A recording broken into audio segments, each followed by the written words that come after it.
안녕하십니까. 반갑습니다. 우선 금년에 들어서 제1차 민간 지속 가능 발전 포럼 개최를 진심으로 축하드립니다. 또한 오늘 귀한 자리를 마련해 주시고 초대해 주신 한국 지속 가능 발전 해법 네트워크 SDSN 그 관계자 여러분께도 깊은 감사의 말씀을 드립니다. 존경하는 내외 귀빈 여러분, 지난 겨울에는 요즘은 이미 3한 4원이 많이 없어졌다 이렇게 말씀드립니다만은 3일은 춥고 4일은 미세먼지라는 뜻의 3한 3이라는 신조어가 등장할 정도로 미세먼지가 일상생활에 큰 불편을 초래하는 것을 넘어서 이제는 국민 건강을 심각하게 위협하는 수준에까지 이르렀습니다. 이제까지 저는 유엔 사무총장을 하면서 많이 대개 유엔 사무총장을 했으니까 사무총장, 반총장 이런 식으로 해서 많이 많은 분들이 알아보시고 그런데 요즘은 저를 만나는 사람들이 여기 아마 먼지가 많이 쓰였는지 하여튼 미세먼지로 많이 알아보는 분들이 많이 있습니다. 사실은 좋은 일인지 나쁜 일인지 모르지만은 어떻게 보면 좀 긍정적인 효과를 낼 수 있는 계기가 된다 이렇게 말씀을 드립니다. 제가 국가기후환경위원회의 위원장으로 이렇게 위촉이 되고 나서부터 제가 느낀 거는 왜 우리나라에 그 많은 분들이 참 미세먼지에 관한 전문가들이 그렇게 많다는 걸 제가 처음 느꼈습니다. 그리고 놀랐습니다. 하여튼 전 세계에 계신 우리 한국 동포들을 포함해서 전국에 계신 각 대학에 미세먼지 연구 안 하는 과거 없을 정도로 학자들이 없을 정도로 많은 분들이 계시는데 왜 이렇게 미세먼지가 이토록 아주 악화될 때까지 아무런 조치를 취하지 않았는지 전 도저히 이해할 수가 없는 이런 면이 있습니다. 한편 좀 다행이다 이렇게 생각합니다. 전 국민이 관심을 가지고 계시기 때문에 잘하면은 좀 국민적인 어떤 총의를 모을 수 있는 이런 좋은 기회가 되지 않겠느냐 이렇게 생각합니다. 제가 우리 안병옥 위원장이나 이런 분들 때는 말씀을 드렸는데 제가 깜짝 놀랐습니다. 너무나 많은 분들이 관심을 표하고 너무나 많은 분들이 내가 미세먼지의 전문가다, 대기 문제 전문가다 이런 분들이 많이 나오셔서 사실은 이 정본위원회라든지 또 위원 여러분들 뽑는데 상당히 어려움도 많이 있었다 이런 말씀을 드립니다. 아까 양 위원장님께서 이제 말씀을 이렇게 드렸는데 우리가 OECD 국가 중에 최하위라는 사실은 제가 얼마 전에 이 문제 미세먼지 문제가 이렇게 나오기 전에 알고서 깜짝 놀랐습니다. 36개국 소위 세계에서 제일 잘 산다는 나라가 있는데 그 중에서 35번째가 한국이고 더 놀랄 만한 사실은 저는 솔직히 말씀드려서 OECD 36개국 중에서 도시가 몇 개가 있는지 잘 모르겠습니다. 아마 미국만 하나 따져도 한 1000개쯤은 되지 않을까 이렇게 생각합니다. 도시가. 왜냐하면 우리나라의 지자체장들이 230 몇 명 돼요. 한 240여 명이 되지 않습니까? 그럼 미국 같은 데는 웬만하면 도시가 한 나라에 1000개쯤은 된다고 생각하고 36개 OECD 국가 같으면 저 생각에 10,000개는 될 거다 이렇게 생각합니다. 웬만한 도시가. 근데 그 중에서 그린피스에서 100대 최악의 미세먼지 도시를 뽑아보니까 100개 중에서 놀랍게 44개 도시가 한국에서 나왔습니다. 그런 통계가 제가 어디서 그린피스가 이 과학기관은 아니고 민간 환경단체지만은 어떻게 그런 결과가 나왔는지 제가 그걸 보고 깜짝 놀랐습니다. 그런데 그 뉴스가 그렇게 크게 국민들한테 경각심을 안 준 것 같아요. 제가 그걸 본 순간부터 계속 이 얘기를 한 겁니다. 여러분 아마 지금 기억하시는 분들이 많지 않을 겁니다. 그래서 이렇게 됐었을 때에 이제 미세먼지가 터지고 급기야는 대통령께서 저한테 한번 맡아줬으면 어떻겠느냐. 제가 사실은 미세먼지 아는 바가 전혀 없는 이런 상황입니다만은 이게 참 사회 문제가 됐다. 어떻게 보면 요즘은 그 북한 핵 문제보다 미세먼지에 대해서 더 많은 국민들의 관심이 있다. 제가 또 한 가지 불행 중 다행한 거는 북한 핵 문제에 대해서는 이견이 딱 양분되어 있습니다. 정부하고 또 야당 아니면 국민 간에도 전부 다 되게 진보, 보수 이렇게 갈려져 있는데 미세먼지에 관해서는 좀 갈려져 있는 것 같은 생각이 안 들고 모르겠습니다. 다음에 구체적인 방안을 내놓을 때 아마 그런 그 갈라지는 문제가 있을지 모르겠습니다만 하여튼 참 그 어려운 일이다. 더 이상 외면할 수도 없고 그런 생각입니다. 그래서 제가 요즘 그 국회에 가서 5대 당 대표 또 국회의장님 이렇게 만나 뵙고 의견들을 많이 교환하면서 정치적인 그 협조를 얻으려고 이렇게 했는데 제가 이런 얘기했습니다. 왜 안병옥 위원장님이나 뭐 다른 분들 우리 직원들 같이 하면서 이 문제에 관해서는 좀 아주 과격하다 싶을 정도의 단기적인 상당히 셔 테라피 같은 걸 하지 않으면은 우리가 이거 고칠 수가 없겠다 이런 생각이 들었습니다. 그 문희상 국회의장님께서 담대한 방안을 꽝 하고 터치라 이런 말씀을 하십니다. 어떻게 이게 꽝 될지 모르겠습니다만 하여튼 거의 저나 비슷한 그 말씀을 하는 것 같습니다. 이 담대하든지 하여튼 과하든지 과격할 만큼 이런 조치를 취하지 않으면은 그야말로 이제 병든 환자한테 상당히 고단위의 그 주사를 놓는 이런 방안이 있는 거 아닌가 이런 그 생각이 듭니다. 저는 그렇게 생각합니다. 이 미세먼지 문제가 단순한 환경 문제가 아니다. 우리의 그 경제 발전, 산업 혁신, 교통, 에너지 시스템, 일상생활 등 다양한 분야가 서로 밀접하게 연관되어 있어서 이 분야를 모두 포괄하는 체계적이고 종합적인 대책 마련이 필요한 문제라고 생각합니다. 특히 그 기존 산업에서 생계를 유지하는 종사자들의 경제적 이해와 연결되어 있고 이 문제를 정치적으로 해석하는 경우에 첨예한 사회적 정치적 갈등으로 비화할 수 있는 문제이기도 합니다. 이것을 제가 가장 경계를 하고 있고 그래서 현지 국회의원 6분을 위원으로 다 모셨습니다. 여당 2명 포함해서 나머지 4대 야당 6분의 현지 국회의원들이 전부 다 참여하게 됩니다. 그래서 이 정부가 단독으로 마련해서 추진하는 대책은 여러 가지 측면에서 한계가 있을 수밖에 없다. 여러 주체들의 입장이 복잡하게 얽혀 있는 만큼 기업과 국민 모든 사회 구성원의 충분한 수기를 거쳐서 도출된 국민적 합의에 기반한 사회적인 처방이 필요하다고 이렇게 생각합니다. 그래서 아까도 잠시 말씀을 드렸습니다만은 우선은 국민 정책 참여단 500분들을 모셔서 좀 수기를 난상 토론을 해보고요. 그 다음에 그런 걸 가지고 우리 학자나 이제 전문가들, 전문위원들도 한번 모셔서 얘기를 들어보고 또 6월 9일 날 지금 이제 시간은 좀 나와야 되겠습니다만 6월 9일 날 KBS를 통해서 약 한 2시간 정도 국민 대토론회를 개최하려고 합니다. 그래서 저도 나가고 전문가들 같이 이렇게 나가서 한 대토론을 하고 거기서 도출된 안을 가지고 이제 전문가들 또 사계권위 또 이 사회 지도자, 경제계, 산업계 이런 분들하고 같이 수교를 해서 방안을 도출할까 합니다.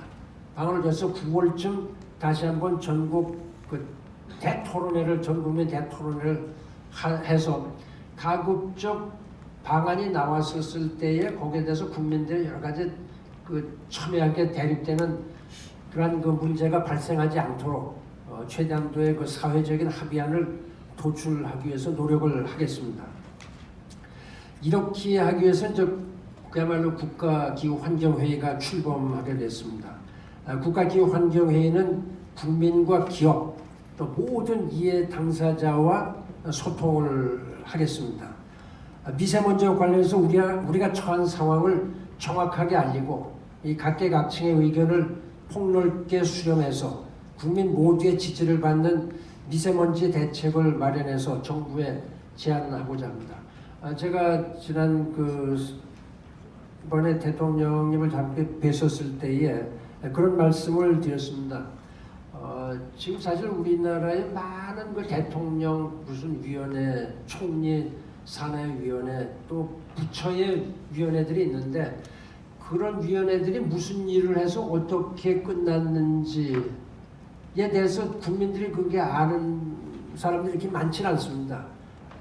이제 문재인 정부 들어와서 또 무슨 정책위원회도 무슨 위원회도 많이 생겼는데 과연 그런 것이 얼마나 이제 국민들하고 소통이 되는지 알려지는 잘 모르고 이것이 이제 또 자문위원회가 되기 때문에 구속력이 없는 거 아니냐. 그래서 자문회의지만은 이 국가기후환경위원회에서 건의드리는 내용에 대해서 이것이 정책으로 분명하게 반영이 될 수 있도록 그렇지 않으면 이거 되질 않습니다.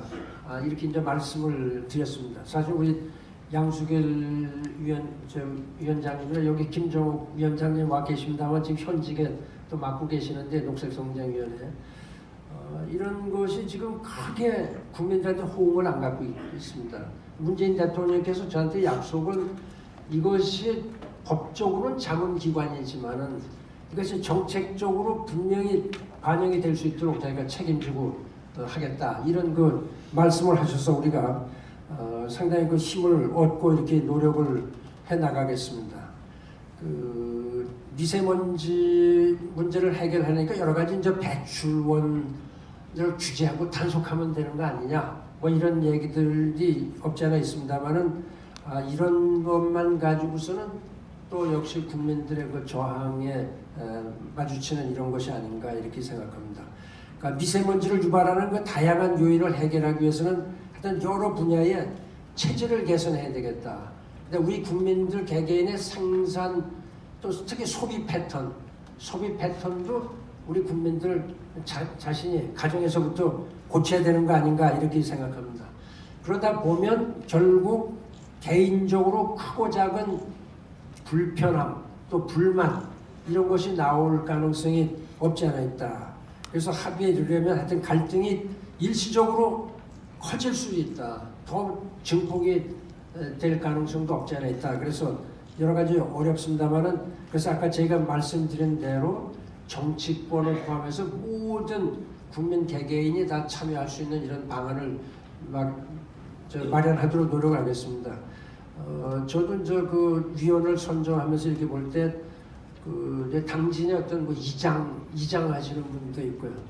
또 이 톨게이트에서 맨날 그냥 미세먼지만 마시면서 일을 해야 되는 이런 톨게이트를 관리하는 이런 분들도 계시고 그래서 하여튼 생생한 목소리와 생생한 여러 가지 고통, 어려움 이런 것이 그대로 반영이 되도록 노력을 한번 하겠습니다.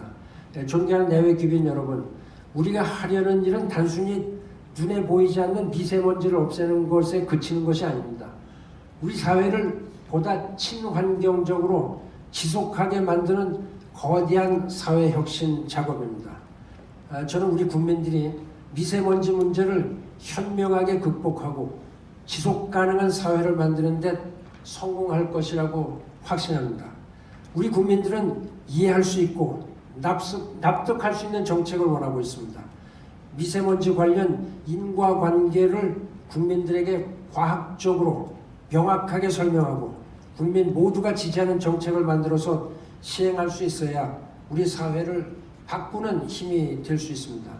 또한 이 화력발전소라든지 공장, 자동차 등 미세먼지와 대기 오염 물질을 발생시키는 주요 미세먼지 저감 정책은 우리의 기후변화 대응을 강화하는 동시에 UN 지속가능 발전 SDGs 목표 달성에도 기여하는 일거삼득의 효과를 거둘 수 있을 것이라고 생각합니다. 존경하는 대외 귀빈 여러분, 미세먼지 문제를 실질적으로 해결하기 위해서는 중국 등 동북아 지역 국가들과의 협력도 매우 중요합니다. 이는 대기 오염이 국가와 지역을 넘나들며 영향을 주기 때문입니다. 따라서 실질적인 미세먼지 저감을 위해서는 개별 국가의 이해관계를 벗어나서 영내 국가 모두가 호흡 공동체라는 인식하에서 협력해 나가는 것이 필요합니다. 우리나라뿐만이 아니고 영내 모든 국가들이 미세먼지 문제 해결에 동참할 수 있도록 동북아 대기 청정 파트너십, 노스이스트 에이시아 클린 에어 파트너십을 비롯해서 다양한 채널을 통해서 이러한 공감대를 확산하고 국제 협력을 주도해 나가겠습니다. 잘 아시는 바와 같이 내가 지난 4월 1일 시진핑 주석을 만나서 이 문제를 협의를 드렸고요. 또 환경부 장관도 중국의 환경부 장관이죠. 중국의 환경부 장관 만나서 이야기를 나눴습니다. 어제는 베를린에서 기후변화 관련의 회의를 제가 주재하는 게 있는데 거기에서도 이런 문제를 좀 논의를 좀 했고요. 국제사회에서 어떻게 도와줄 수 있는지, 그 다음에 세계 유엔의 기상관계 최고 책임자인 WMO의 사무총장이죠. 사무총장하고도 만나서 한국의 이러한 문제를 자기가 WMO 차원에서도 적극적으로 모든 협력을 아끼지 않겠다. 거기에 chief scientist도 같이 앉았었습니다만, 그러니까 어떤 문제든지 우리가 필요하면 자기들이 노력을 하겠다 이렇게 얘기합니다. 5월 28일은 또 이 방콕에서 유엔 아시아 태평양 경제사회 이사회 에스캅이라고 여러분 많이 아실 겁니다. 여기 참석해서 미세먼지 문제의 심각성, 또 국제 협력, 특히 이 아시아 태평양에서의 협력 관계를 견인해 나가려고 합니다. 또한 6월 5일은 전 세계가 맞이하고 있는 세계 환경의 날입니다. 유엔이 정한 여기 이 계기에 사실 한국에서도 아주 여러 가지 의미 있는 행사가 많이 개최됩니다만은 제가 중국을 방문해서 중국 측의 고위 인사와 한중 양국 간의 미세먼지 공동 협력 방안을 지속적으로 논의를 하고자 합니다. 특히 51개국이 참여하고 있는 유럽 국가들의 월경성 대기오염 협약과 같은 사례를 참고해서 동북아 차원의 협약 체결을 위한 어떤 제도적 협력 기반을 강구하도록 노력을 하겠습니다. 그러나 이 문제는 제가 이제 여러 차례 말씀을 드렸습니다만은 실질적으로 의미 있는 미세먼지 관련 국제 공조를 구축하기 위해서는 무엇보다도 우리의 정책적 노력이 필요합니다. 우리 양수길 위원장님 아까 말씀하시고 그랬습니다만은 우리부터 먼저 해야 된다. 그래야 이웃 나라들과 협력을 하기가 쉽다. 그래야 서로 신뢰 관계가 생긴다. 이렇게 말씀드릴 수가 있습니다. 존경하는 내외 귀빈 여러분, 저는 미세먼지 문제 해결을 위한 우리 국민께서 제게 주신 마지막 과제로 생각을 하고 실질적인 해결 방안 도출을 위해서 모든 노력을 다하겠습니다. 하지만 제가 모두에서 강조했지만은 정부나 저희 기구 단독으로 할 수 있는 일은 없습니다. 모두 우리 각자 모두 자리에서 미세먼지를 줄이는 실천을 하는 것이 중요합니다. 이것은 꼭 기관만이 할 일은 아니다. 과학자들만이 하는 일은 아니고 우리 개개인이 가정에서도 생활 태도를 바꿔야 된다. 이런 생각합니다. 이런 뜻에서 한국 지속가능 발전 네트워크가 이번 포럼에서 지속가능 발전을 위한 미세먼지 대책을 모색하는 것은 매우 의미 있는 일이라 이렇게 생각합니다. 제가 사실은 그전에는 미세먼지와 관련해서 어디 초청받은 적이 한 번도 없습니다. 지금 국제기구 환경회의가 생기고 나서, 기후환경회의가 생기고 나서부터 좀 바람이 불기 시작했다. 어떻게 보면 총리 특별법으로 총리와 민간 공동위원장이 했던 미세먼지 특별위원회에 대해서도 국민들이 잘 모르다가 지난 3월달 스트레이트로 한 일주일간 고생을 하고 나서 국민들이 좀 느끼신 것 같다 이런 생각이 듭니다. 그래서 이것이 참 불행한 일입니다만 그 중에 다행한 것은 우리가 또 우리 대한민국의 국민들이 또 한 번 하신다면 또 하니까 저는 이 문제를 해결할 수 있다 이렇게 생각합니다. 그래서 우리가 10년, 20년 후 지금을 되돌아봤을 때 이 순간이 한국 역사의 중요한 전환점이었다 이렇게 말할 수 있도록 우리 모두 다 같이 노력을 해야 됩니다. 여러분 우리 모두가 다 같이 마음 놓고 공기를 호흡할 수 있는 깨끗하고 푸른 하늘을 찾기 위해서 다 같이 노력해 주시기 바랍니다. 경청해 주셔서 감사합니다. 고맙습니다.